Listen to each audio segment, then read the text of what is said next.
coming to you live from the headquarters of Comfort Zone Camp in Richmond, Virginia.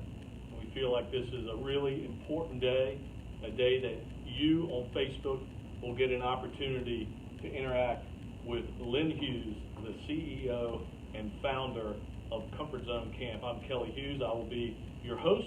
Our lovely producer behind the camera is our one and only daughter, Jamie Hughes. And if you have questions and you want to send them in, please do. Jamie will be fielding us. We also have Anne Marie over here as well, co-producer. And we are here for you today. Again, an opportunity to interact with Lynne Hughes and ask questions all about grief. We're definitely going through some unsettling, uncertain times right now, and wanted to give you that opportunity to ask questions. With that, Lynne, welcome in. Thank you. Thank you, everybody, for listening. We really, in Comfort Zone, in all our staff time and our board, we're spending a lot of time really trying to figure out how we can help people right now with grief. And the definition of grief has been expanded. It's not just grief due to death, although there are certainly a lot of people hurting and dealing with that. But there's also people dealing with life grief, which may be a new concept for some. I've been talking about life grief for a while and seeing the parallels to that. How you get there is different. Certainly grieving a death to a loved one is the hardest and most difficult thing you can do. But it is interesting to grieve a life event. And while sometimes it's not forever moments like a death is, you still, anytime you're grieving, it means you have lost something you care about and you didn't have control over. So how you get there is different, but then how you heal and move forward, there's a lot of commonality in finding coping skills and making that choice to be resilient and find purpose and meaning, or sometimes people also get stuck in it. So this COVID, there's life grief rampant around our country. I mean, we see it in our own house.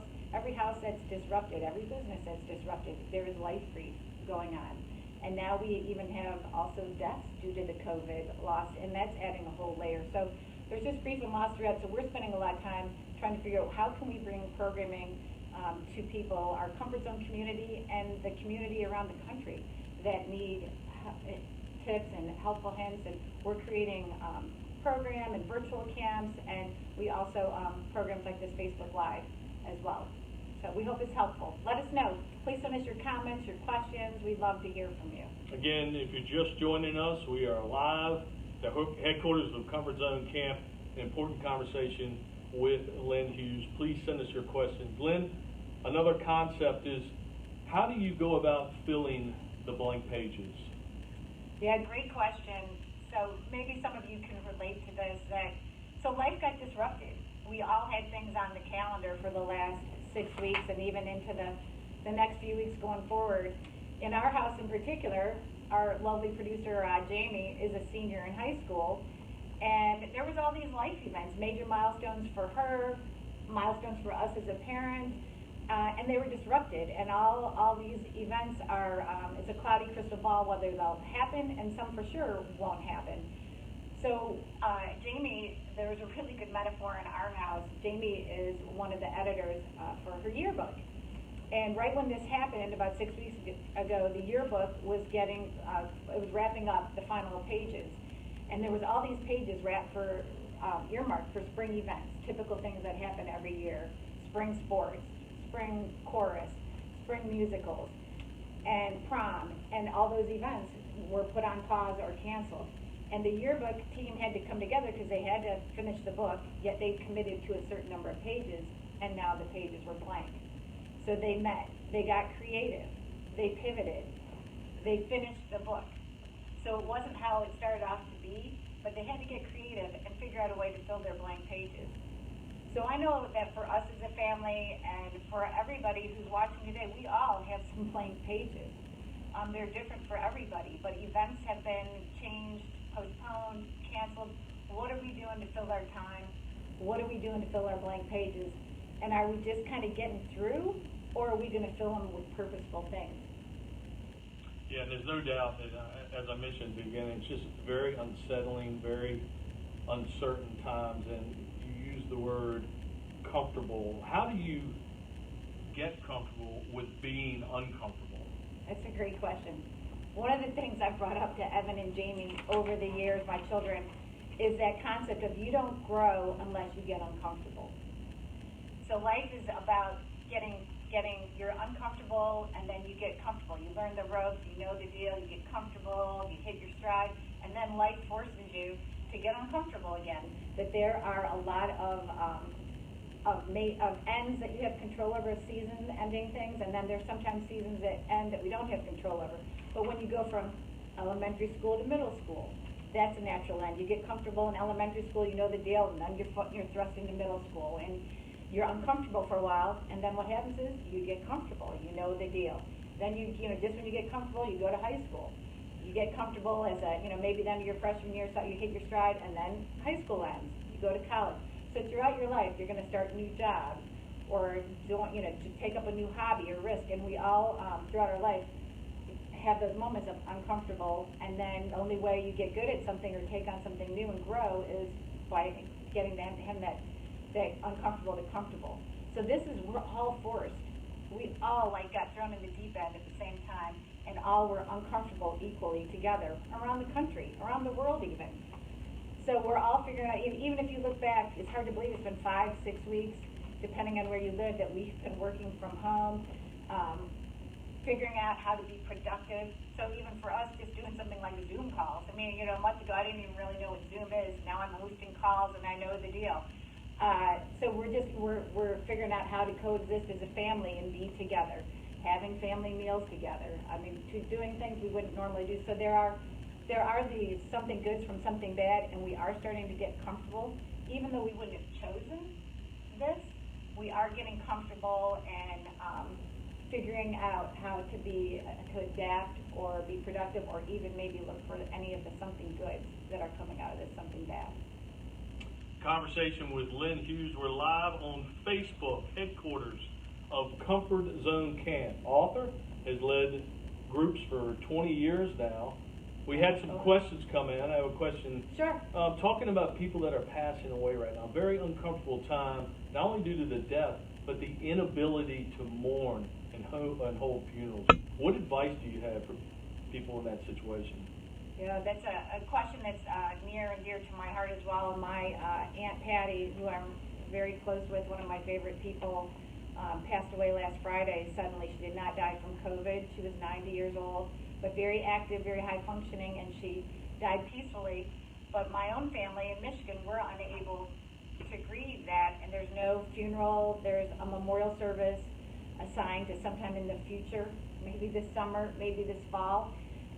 We have a close neighbor of ours that our neighbor, the painters, his father passed away, and they had a similar situation and not able to plan a funeral. So I know, what can you do now? I mean, it stinks. It feels odd. There's not that closure. You're not able to come together and comfort each other. Yet, again, we've got to figure out how to adapt, and what can we do? What do we have control over now? So for us, now that I'm a big Zoom expert, I mean, I've organized a family Zoom call. So my cousins and I and my siblings were going to have a Zoom call this weekend when the funeral would have taken place, and get together and tell favorite memories and funny memories, maybe cry, maybe laugh, wherever the conversation takes us. So that's what we're doing. The painters, our neighbor, since we don't have internet, we're working out of the Exxon. So she was in the car next to me, and she had put together a whole slideshow of her father-in-law, of his life, and people had some recorded messages, and they did a major, almost a live stream funeral on Zoom. And so that's another thing that you can do, but you have to be creative. You can even do something that we do at camp when we have the bonfire on Saturday night, that people will write notes to their loved ones, kids and adults, and we talk about the message going in there, and the smoke, the energy symbolically carrying it up to our loved ones. And that's something you can do at any place too. Maybe you have a fireplace, you can write a note, put it in there. Maybe you have a fire pit in your backyard. But again, what can you do to honor the person? Do you cook their favorite meal? Do you put on their favorite music and just kind of sit with the memories of them? But it's not what we're used to, but it doesn't mean we can't still connect and remember. Yeah, that's good advice right there. Jamie, I think we have a question from Facebook. Go ahead, Jamie. Yeah, so Kim Smith wants to know, how do you help a child with anxiety about COVID-19 because of a recent loss of a loved one? Good question. Yeah, Kim, I mean, I feel the heaviness of that question, and it's not easy. If we're already really anxious or have had death happen to us in our life, and then another death happens, it re-triggers feelings of past loss. But I think, one, to talk to our kids as honestly as we can, but yet, I don't know the age of the child, but age appropriate. So talk to them on their level, but be honest, and, tell them that this is confusing. It's okay if it's confusing to them, or it's okay if it's scary, because it's confusing and scary to us adults too. And it doesn't make sense. Nobody has ever experienced this before, so it does stink. But tell them that you are going to be okay as a family, that you are there to support them. And even though that we don't know exactly what this looks like, you as a family will get through this together, and you will be okay. So really validate and normalize whatever they're thinking or feeling is okay. Validate that it does stink, and validate, again, that we don't have all the answers, but we, the adults, we are going to figure it out. And there's so many smart people in this country, the scientists, the medical people, the best and the brightest minds are working to solve this. And figure out how you can commemorate that loved one now. See how you can get connected to them and tell their stories and memories. But just reassure them as best you can that this is not a forever time in our life, and we will get back to normal. So I hope that helps, Kim. Another question from a teenager. How do I get my parents to understand how I'm feeling about missing my senior year? And we can speak directly to that. Did that question come from J.P. Hughes? I don't think it did, but it's an important one. It's an important question, and I did a Zoom meeting for some of our high school parents, helping them navigate this with a therapist friend of mine. And right before we did it, I asked Jamie. I said, Jamie, all these parents want to help your fellow classmates and fellow seniors, and what should we tell them? How can we best support you? And Jamie, I don't know if you remember, but what you said is, Mom, tell them to let us be. We know you love us. Remind us you love us, but let us be. We're grieving. We're trying to figure it out. But don't expect us to talk or be or do anything. But, give us some time to be. And the other thing, as she said, is help us with structure.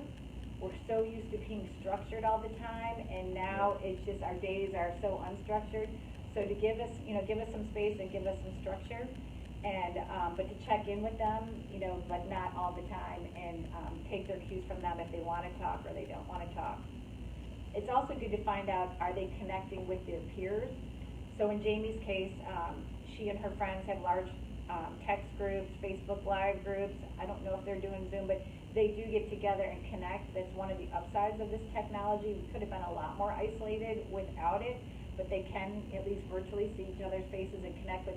Make sure that they're still engaging with their friends and kind of grieving with their peers. Yep, absolutely. A reminder, a conversation with Lynne Hughes, CEO and founder of Comfort Zone Camp. Keep your questions coming on Facebook Live. Another question. My family friends are handling quarantine better than I am. Why? I mean, it's sort of that unsettling feeling. Some are doing better than others. Well, first of all, to whoever said that question, there's no one way, and there's no right or wrong, and don't put that pressure on yourself that somebody's doing it better. We all have something that's called your inner critic. We're all so hard on ourselves, so don't be so hard on yourself. This is unprecedented time, and every day is weird, and every day is a day nobody's ever walked before quarantine. So, don't put that woulda, shoulda, couldas, or judge that somebody is doing better. It's kind of almost like when people post selfies or pictures on Facebook, they only post their best stuff. Mm-hmm. They might only be telling you the sunshiny moments. They might not be telling you that they're crying because they missed somebody's wedding or a family vacation got postponed or whatever. But be good to yourself. Don't judge yourself. And I think it's one of the biggest things is that we as human beings, we want to add value. We want to make a difference, just naturally, just innately who we are. So what can you do to feel like you're accomplishing something and adding value. So sometimes it's just as simple as cooking a meal or cleaning out a closet that you get that instant gratification, how it looks better. Like, you know, if you do something like a random act of kindness, like maybe you call somebody who's a senior citizen or an elderly relative who can't get out, and you call them just to spread sunshine. And then maybe you text them every day to check on them. Or you cook a meal for somebody that you know can't get out, and you leave it on their doorstep. But I mean, what kind of creative random act can you do that, you know, kind of makes you feel good and makes you feel like you're adding value by being on this earth each day? Yeah, that's good advice. How about for parents that have younger children, and the natural question, will this ever be over? Yeah, and it kind of goes back to Kim's question that we really need to remind young kids that, again, that this is not a forever moment, but we do validate it's confusing and it's weird, but how can we fill the time? What can you do now that you normally wouldn't do? How many family meals? I mean, Jamie has talked about we've eaten breakfast together as a family bunch. We never eat breakfast together as a family because we're always running out the door. That's true. But what can we do? Can you do outdoor picnics in your yard? Can you do a scavenger hunt in your yard? You know, can you do a talent show? Or, I mean, what kind of like fun things can you do? Because mom or dad that you're home and you wouldn't normally. Maybe you plant a family garden together. But what can you do together to fill the time? The good thing is about kids, younger kids, especially if they're maybe under the age of 9 or 10, their attention spans are really short. Right. You know, that they may worry or complain or get grumpy for like 15, 20 minutes, and then, you know, squirrel. You know, they're going to want to do something else. So just kind of know that, you know, they might whine or get grumpy, but it's not too long, that they will naturally pivot. They just don't sit with the heaviness too long. But just keep kind of coming up with activities and keeping them busy. The biggest thing for everybody, young or old, the 4 walls will close in on you. So just having a change of scenery of getting outside or going for a walk or sitting in a different room than you normally sit in, but making it seem like you're in a different location. Even if you get in the car and go for a drive, boy, there's something that feels so normal just about driving and going somewhere, even if it's just a joyride. Again, changing the scenery, so important. Let's stay on that theme. I know one of your big words is resiliency. And how does that play in to Life Group and what we're experiencing right now? Well, I have a little picture. One of my things is for being resilient. Message number 1, we need to take care of ourselves. You need to put the oxygen mask on yourself first, because if there's nothing left in your tank, then the whole family unit may fall apart. So it's not selfish to worry about self-care and getting sleep or going for an exercise or walk or run or eating healthy or talking to your bestie. I mean, whatever it is, you need to put your oxygen mask right on first so you can take care of yourself. But resilience is a choice. And resilience, just to start simply, resilience is the ability to bounce.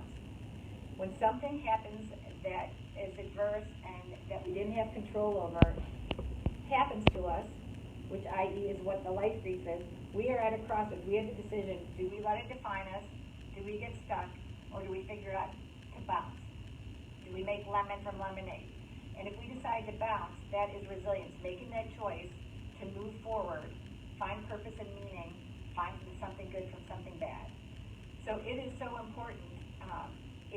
If we don't train our brain and think positive and try to look for something good in every day, again, we will go to funky town. Depression, anxiety, all that stuff can set in. But if we really, and some days are harder than others, it's not like automatic, like every day is like, this is another great day of being at home, hooray. I mean, we have to, like today was a great excuse to do this because I showered and put on makeup and put on real clothes as opposed to a t-shirt and running tights.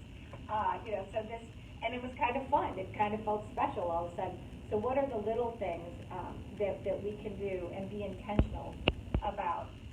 Is it faith? Is it exercise? Is it talking with others? What are the things that fill your tank? But everybody has the ability to become more resilient. Some people are naturally more resilient than others, but we can all grow what I call our resiliency muscles. And that's, again, when you start to feel yourself spiral, or you start, getting grumpy, that you stop and you think, well, I don't have this, but what do I have? For us, every day, I am aware we have humor.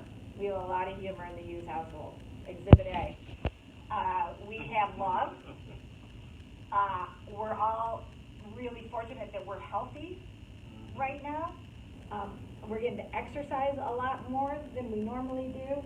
We're having a lot of family memories that we wouldn't have had. We have our son home from college, who would have been gone pretty much through August. He would have been in college and then going to Minnesota for an internship. So to have him home, so we might not have this, but we have this. So you train your brain to not focus on what you don't have, but focus on what you do have. So sometimes that's pulling it, from your heart and pulling it, to your brain and talking you through it and playing the tape of positivity until it becomes a habit. Yep, we are having a conversation with Lynne Hughes, CEO and founder of Comfort Zone Camp. I'm Kelly Hughes, your host. We have enjoyed all the questions coming in from Facebook. And Jamie, I believe, another question. Yeah, we have a couple questions, but first, Erica says she's a mental health therapist, and she says, what do you think will be some grief issues we will be addressing with young clients as we come out of quarantine? Good question. Yeah, Erica, that's a great question. I mean, on the one hand, we know that there will be questions and issues. We're not sure what they are. My guess is everybody's safety net of how we had, what our worldview was, what our daily lives look like, has been shattered. And it's almost like being a tightrope walker, and you know how they had that net underneath them, and the net has been completely taken out from underneath us. So the world doesn't feel safe. We don't know what normal looks like. We don't know what we're going to be able to do and not do. Some examples would be like masks. Right now, people are wearing masks. Is that going to be an everyday occurrence, and we just get used to everybody wearing masks and only seeing this much of people's faces? Or is that just limited to quarantine?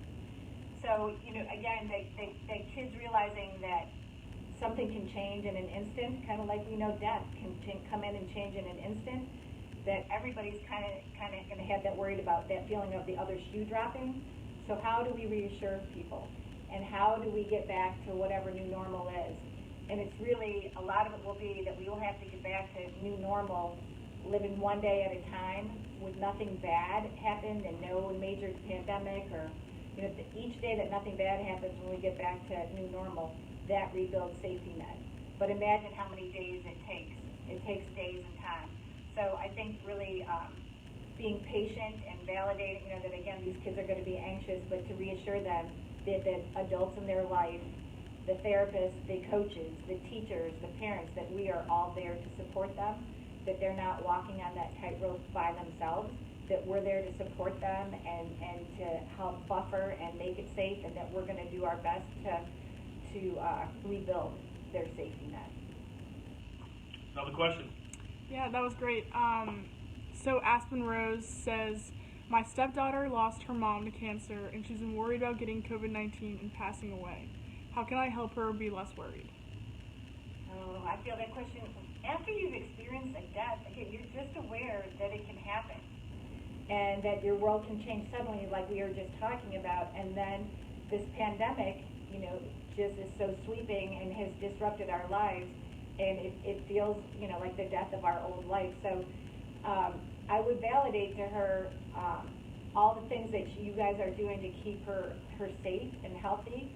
Her age group, I'm guessing, usually if she's a young child or a teenager, that age group is really, really not being affected that much. So tell her that the odds are slim, and that you guys are doing what you can to keep her safe, from wearing masks or, all the hand washing and social distancing, and just, reassuring her that this is going to pass, and that, that you understand that it's scary, but the odds are so slim. And remind her too, it's a 98% recovery rate, that most people who get this, even more, I think, than the flu, are recovering from this.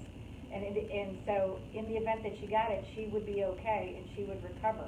So, maybe some people are better with facts, some people are better with hugs and reassurance. So, figure out what her her comfort language is, and but just let her know that you're there for her is probably the most important thing.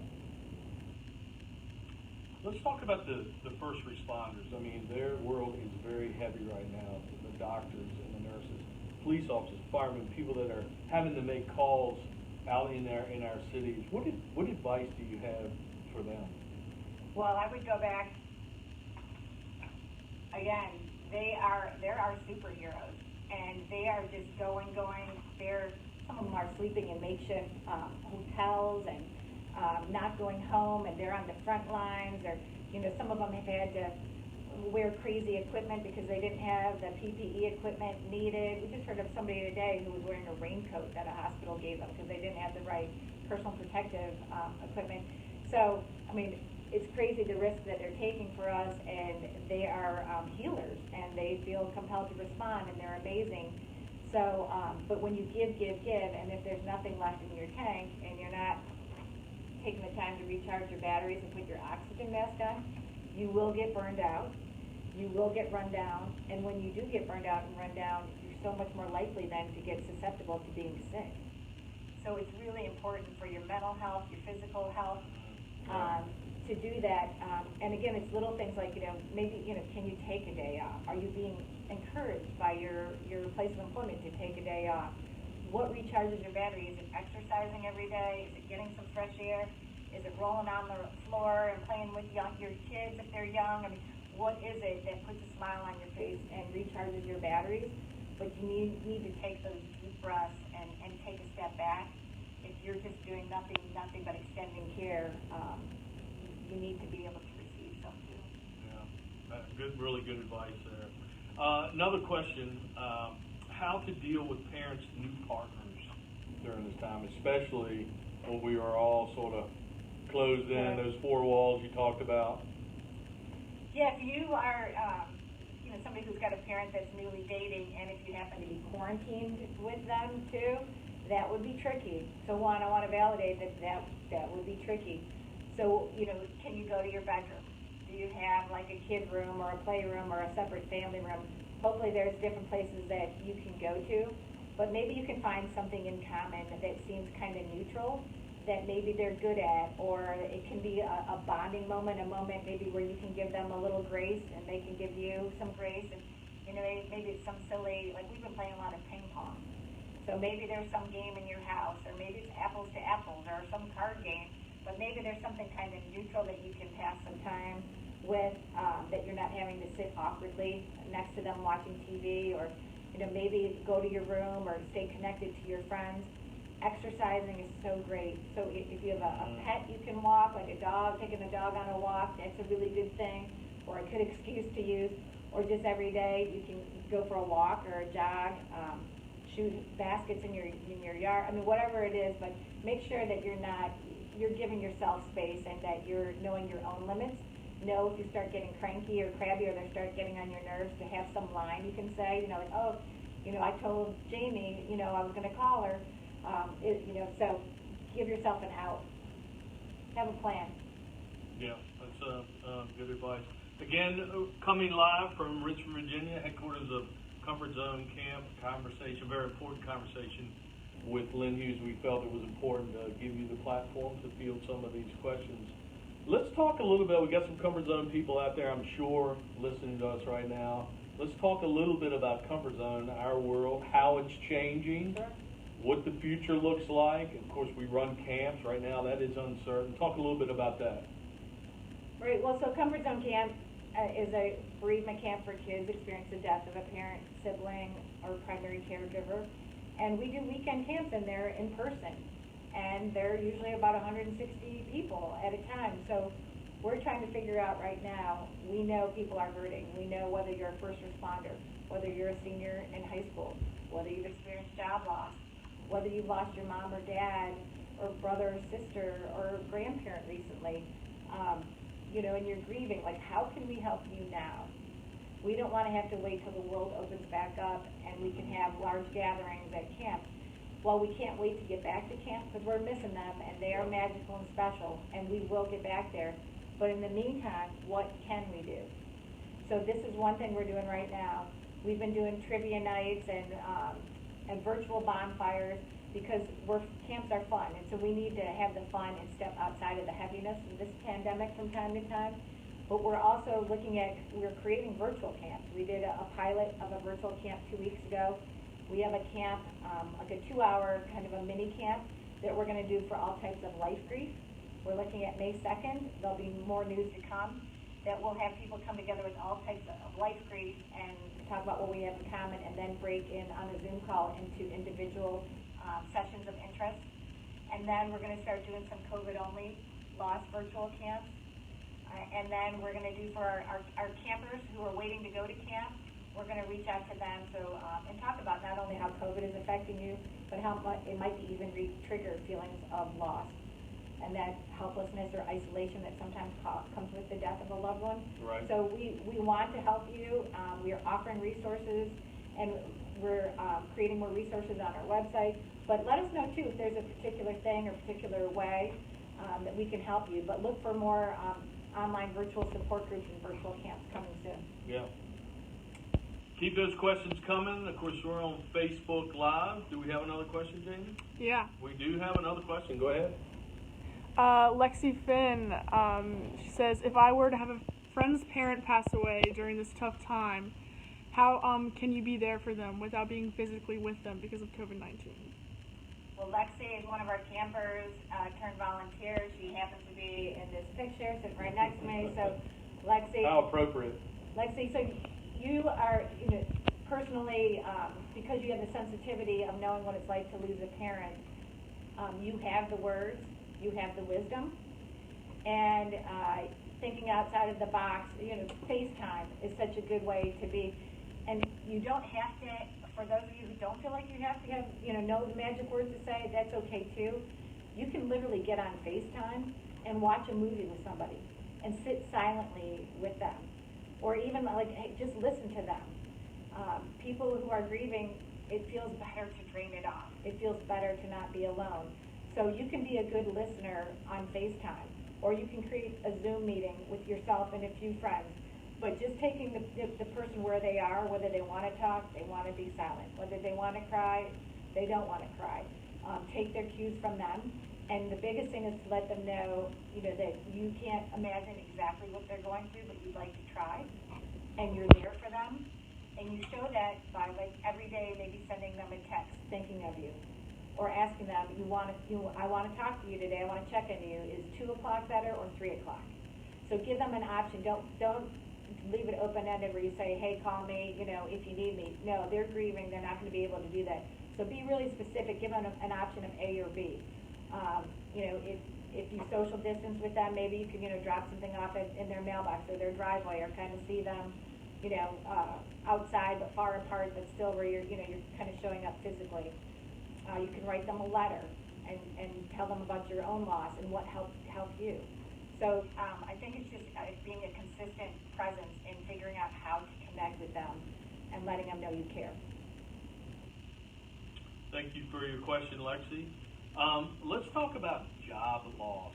I mean, that is another heavy topic. Lots and lots and lots of people losing their job. What advice do you have for someone in that boat, or someone and maybe that you can support them? Job loss, it's a real thing to grieve it. So much of our identity is tied up in our profession, and how often when we meet somebody do we say, what do you do? So when you lose that and you lose that identity, sometimes there's a shame, or there's also a scariness of keeping afloat, of being able to pay for your bills and food coming in, and then you don't know with this world, how long is it going to take to get another job, and when will people be hiring again? So there's a lot of uncertainty, and you really do have to go through grieving the loss of that job and those people and what it meant to you, and honor the fact that that is a loss, and it's okay to grieve and be sad about it. And then it's really important for you to be able to get yourself in the best place, to go through the healing motion, so that you're in a healthy place, and an employer will be attracted to you being in a healthy, good place and take a chance on you again. But so go through all those coping skills and talking to somebody and draining it off and getting yourself in the best physical and mental health shape you can be, so you're ready for that next job opportunity. Good advice. Another question from Facebook. Yeah, this comment is from Carrie Rhodes. She says, parents are feeling really stressed with homeschool, limited places to go, job stress, etc. What would be some helpful tools for adults in managing their own mental health? Yes, this is the theme. I'm so glad I had this one picture. Put your oxygen mask on first, parents. I mean, it is valid. I mean, it is, you guys are cooped up around the clock. You are having to be their teacher. Often you're trying to be your kid's teacher, and while you're having to work from home, you're often working 8-hour days and working just as much and sometimes even harder because you're having to adapt and figure out how to do what you were doing virtually. And then, trying to get some space for yourself probably seems like the lowest thing you can do. But figure out, if you've got older kids, can they watch the younger kids? Or, can they watch a movie? And, meditation is such a big thing. Even if you do 1 minute a day, it's helpful. If you can do 1 minute a day, 3 times a day, even better. If you can just take a couple of minutes for yourself. Even taking a really hot shower, sometimes it's just a cleansing shower where you can just drain it off and wash off the stress. But whatever, and if you have a bestie, can you call or text or FaceTime your bestie? And sometimes I know people doing virtual happy hours. So can you tip your glass to your bestie? And so, even if it just lifts your spirits, even if it's like 5 minutes, 15 minutes, you've got to do something for yourself. Because if you don't have your tank recharged and you run out of, if you get depleted, again, the whole family unit falls apart. So it is a thing, and you've got to carve out, even maybe reading a book before you go to bed, but something just for you. Let's talk a little bit about the future. Eventually, this will be over, and we will get back to some sense of normalcy. Is it important to plan for when this is over? Planning a trip, a vacation, things of that nature. So I think a coping skill really is forward planning, which is what you're talking about. So when we're just, feeling like this might go on, I don't know, forever or indefinitely, or that cloudy crystal ball, one of the things we can do is forward plan. It's hard to pick an exact date, so just know if you do go ahead and book a vacation, be prepared to maybe book it a second time. But even going through the action, the motion, if you start looking for a house to rent by the ocean online, boy, there's something that's just exciting about vacation and exciting about the possibility of not being at home or going to your happy place. We go to Holden Beach every year with some friends. And I know just the thought of, we have the house rented, and sometimes just to look at the picture of the house we're going to go to and all the little features and knowing all the faces of my favorite people will be there. And it just, you can hear it in my voice, right? I'm already perking up. So, I encourage people to do that and, maybe do some fun thing like, what would it be like to go to some place you've never been to? Maybe it's Europe, maybe it's the Bahamas, maybe it's California, but, kind of go through what a houses rent for. Maybe there's some good deals right now. And so, again, the more you can forward plan and tap into, where's your happy place, I recommend it. Absolutely. Another question that came in, people that have family members in the hospital right now, but they're unable to go in and visit them. What advice do you have for them? Yeah, it's hard. It is so hard. So FaceTime is such, if you can teach if they're healthy enough to be on FaceTime, and you can teach them how to do that, boy, that's a really helpful thing. And if not, call and maybe get a nurse to show them how to do FaceTime, or a caregiver, or even speakerphone. But I think that for them to be able to hear voices and or see would be helpful. Maybe, again, you can watch a movie simultaneously with them. I know people are they sometimes can get up and go to a window and see their loved one that way. Maybe you can create a silly, funny video, and film to them and send to them and have them watch it. Maybe you could read to them. Maybe you can watch, get a Kindle book or a book on tape together where you're listening to a book together. Right. But you've got to really be creative. There are things you can do, but just know and be good to yourself. Know it stinks and it's hard, and forgive yourself. Forgive yourself that these limitations are put on you, these constraints. It's not that you wouldn't be there. It's out of your control, which is so frustrating. So again, drain it off and figure out what you do have. How can you connect with them? Yeah, good advice. Again, coming to you Facebook Live, a conversation with Lynne Hughes, CEO and founder of Comfort Zone Camp. We are starting to wind down our time a little bit.